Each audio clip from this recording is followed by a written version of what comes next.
بسم اللہ الرحمن الرحیم۔ عربی کا معلم جلد اول ہے الدرس الحادی عشر الاضافہ، اس کا دوسرا پارٹ ہم آج پڑھیں گے۔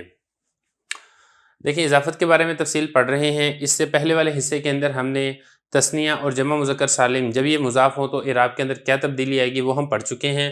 یہاں سے اسماء ستہ مکبرہ کا اعراب بتا رہے ہیں۔ اسماء ستہ مکبرہ کے اصل میں کل 6 اسماء ہوتے ہیں، لیکن یہاں پہ حضرت نے کل 3 اسم ذکر کیے ہیں اور چوتھا یہ ذکر کیا ہے۔ 4 ذکر کیے ہیں، 2 ذکر نہیں کیے ہیں، تو لہذا جو یہاں پر کتاب میں ذکر ہیں ہم اسی کو ہی سمجھائیں گے، جو ذکر نہیں ہے اس کو بتانے کی ضرورت بھی نہیں ہے۔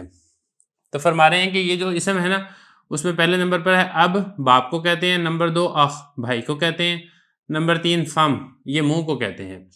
فرما رہے ہیں کہ یہ الفاظ جب ضمیر واحد متکلم کے سوا کسی اور لفظ کی طرف مضاف ہوں تو ان کی صورتیں درجہ ذیل ہوں گی۔ دیکھیں، اگر تو ضمیر واحد متکلم کی طرف مضاف ہیں تو وہ کیا اصول ہے وہ انشاءاللہ اس کے بعد پڑھیں گے۔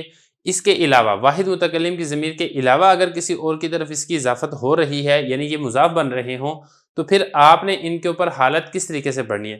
مثال کے طور پہ حالت رفع ہے وہ آپ نے کیسے پڑھنی ہے، حالت نصبی ہے وہ آپ نے کیسے پڑھنی ہے، حالت جری ہے وہ آپ نے کیسے پڑھنی ہے۔ تو دیکھیں، بتا رہے ہیں کہ اگر حالت رفع آپ نے پڑھنی ہے اضافت کی صورت میں تو آپ نے واو پڑھنی ہے، واو سے پہلے پیش ہوگی اور واو ساکن ہوگی، جیسے کہ ہے نا ابو، اور یہ اخ ہے تو اخو، اور یہ جو فم ہے نا، فم میں اصل میں یہ ہوگا کہ میم کو آپ نے حذف کر دینا ہے اور میم کے بدلے میں واو لے آنا ہے، اور فا پہ پیش پڑھ کے واو کو ساکن پڑھ دینا ہے۔ تو یہ حالت رفع میں اس طریقے سے پڑھنا ہے۔ کب؟ جب یہ مضاف ہو۔ اگر یہ مضاف نہیں ہے تو پھر یہ والا اعراب نہیں آپ پڑھیں گے۔ مضاف ہوں اور واحد متکلم کے علاوہ کی طرف مضاف ہو تو پھر حالت رفع میں واو ساکن ماقبل پیش، واو ساکن اس سے پہلے پیش، واو ساکن اس سے پہلے پیش، اس طریقے سے پڑھنا ہے۔ مثال کے طور پہ میں یہاں پہ کر دیتا ہوں، جا ابو کا، آیا تمہارا باپ۔ اسی طریقے سے جا اخو کا، جا افو کا، جا کے ساتھ فو کا تو نہیں آتا، لیکن بہرحال سمجھانے کے لیے میں آپ کو بتا رہا ہوں۔ تو یہاں پہ دیکھیں، تمہارا باپ آیا، تمہارا بھائی آیا، تمہارا منہ آیا، بہرحال تو یہاں پہ اگر آپ غور کریں گے تو یہ دیکھیں، یہ مضاف ہو رہے ہیں کاف ضمیر کی طرف، تو حالت رفع میں ہم واو لے کر آئے ہیں اور حالت اس کی رفع ہے۔ کیوں؟ کیونکہ یہ فاعل واقع ہو رہے ہیں، اور حالت رفع آپ پڑھ چکے ہیں، فاعل کی حالت رفع ہوتی ہے، مبتدا کی حالت رفع ہوتی ہے، خبر کی حالت رفع ہوتی ہے۔ آپ اس کے علاوہ بھی اگر کوئی اور حالت رفع ہوگی تب بھی آپ نے اعراب ایسے ہی پڑھنا ہے۔ مثال کے طور پہ یہ تو فاعل ہو گیا نا، آپ فاعل کے علاوہ کچھ اور کر دیں۔ میں یہ کرتا ہوں، ابو کا قائمن، اخو کا جالسن، فو کا مفتوحن۔ تمہارا باپ کھڑا ہے، تمہارا بھائی بیٹھا ہے، تمہارا منہ کھلا ہے۔ اب اس میں نے اس کو مبتدا بنا دیا، مبتدا کی بھی حالت رفع ہے۔ خلاصہ کلام یہ ہے کہ اگر حالت رفع ہے تو آپ نے واو لگا دینی ہے، اور مضاف بھی ہو۔ اگر مضاف نہیں ہے تو پھر یہ والا اعراب نہیں آئے گا۔ اسی طریقے سے یہاں پر بھی آپ نے واو لگا دینی ہے، اس سے پہلے پیش، یہاں پر بھی واو لگا دینی ہے اس سے پہلے پیش۔ یہ تو ہوگی حالت رفع۔ حالت نصبی میں آپ نے کیا کرنا ہے؟ حالت نصبی میں آپ نے الف اور اس سے پہلے زبر لگا دینا ہے، جیسے الف ہے اس سے پہلے با پر فتح، الف ہے اس سے پہلے خا پر فتح، الف ہے اس سے پہلے فا پر فتح۔ حالت نصبی میں آپ نے یہ کرنا ہے۔ اب حالت نصبی کس کے اوپر آتی ہے وہ آپ پڑھ چکے ہیں کہ مفعول ہے اس کی حالت نصبی ہوتی ہے، حال ہے اس کی حالت بھی نصبی ہوتی ہے۔ اب یہاں پہ اگر بالفرض یہ مفعول بن جائے گا نا اور مضاف بھی ہوں، اگر مضاف نہیں ہے تو پھر بھی یہ والا اعراب نہیں ہوگا۔ جیسے میں کہوں رأیت ابا کا، رأیت اخا کا، رأیت فا کا۔ اب یہ رأیت کا میں اس کو ابا کا کو مفعول بنا دوں گا تو اس مفعول کی حالت نصبی آپ نے کیسے ذکر کرنی ہے؟ با کے بعد الف اور اس سے پہلے زبر، با پر۔ اسی طریقے سے خا کے بعد الف اور خا پر زبر، فا کے بعد الف اور فا پر زبر۔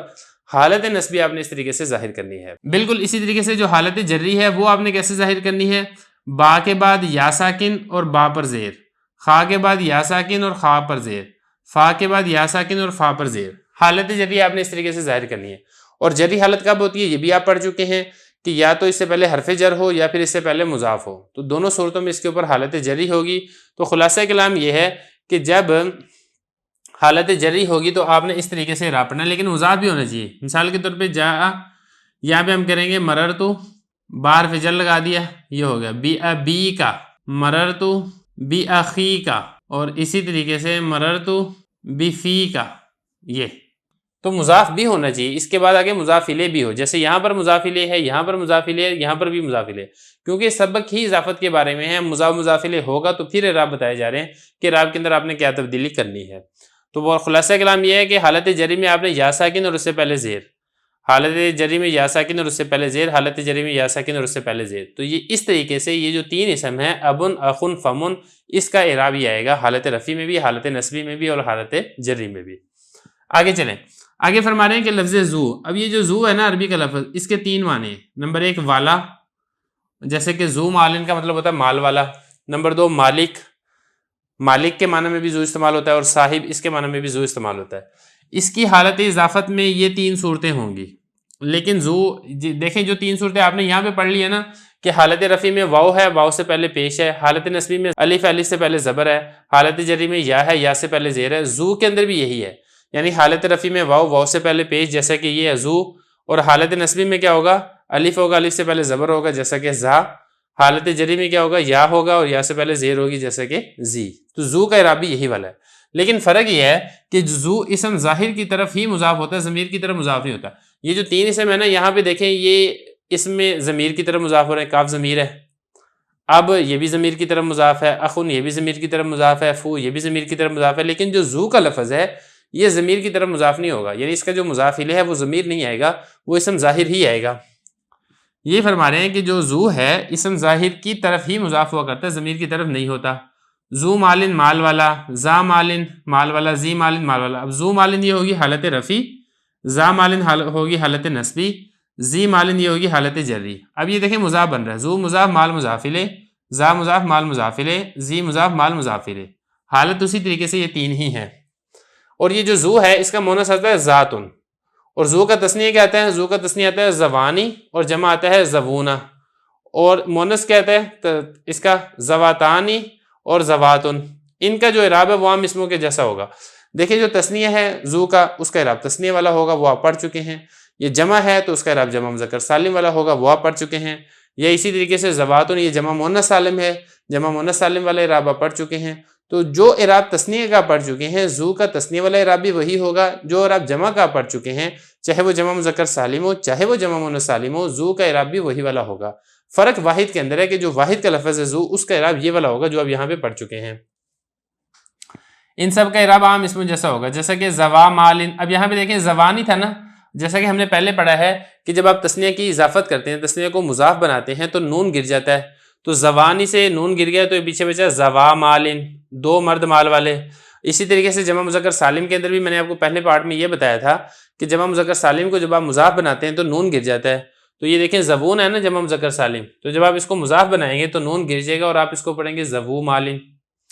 اسی طریقے سے دیکھیں ذات جمالن، زواتا جمالن، زواتانی تھا نا تثنیہ، تو جب آپ نے اس کو مضاف بنایا جمال کی طرف تو نون گر گیا تو زواتا جمالن ہو گیا.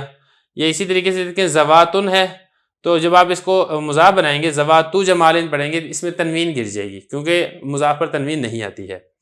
تو بہرحال یہ خلاصہ کلام ہے. زو کا اعراب آپ نے پڑھ لیا ہے، ابن، اخن، فمن ان کا اعراب پڑھ لیا ہے. حالت رفع میں کیسے ہوگا، حالت نصبی میں کیسے ہوگا، حالت جری میں کیسے ہوگا. اور زو کا ان باقی تینوں کے ساتھ مشابہت کیا ہے، مشابہت اسی اندر ہے. حالت رفع میں واو، حالت نصبی میں الف اور حالت جری میں یا، یہ تو ہوگی مشابہت. فرق کیا ہے، فرق یہ ہے کہ یہ جو 3 ہیں یہ ضمیر کے ساتھ آتے ہیں، زو ضمیر کے ساتھ نہیں آتا، زو اسم ظاہر کے ساتھ ہی آتا ہے. باقی جو تفصیل ہے وہ انشاءاللہ اگلے پارٹ کے اندر پڑھتے ہیں.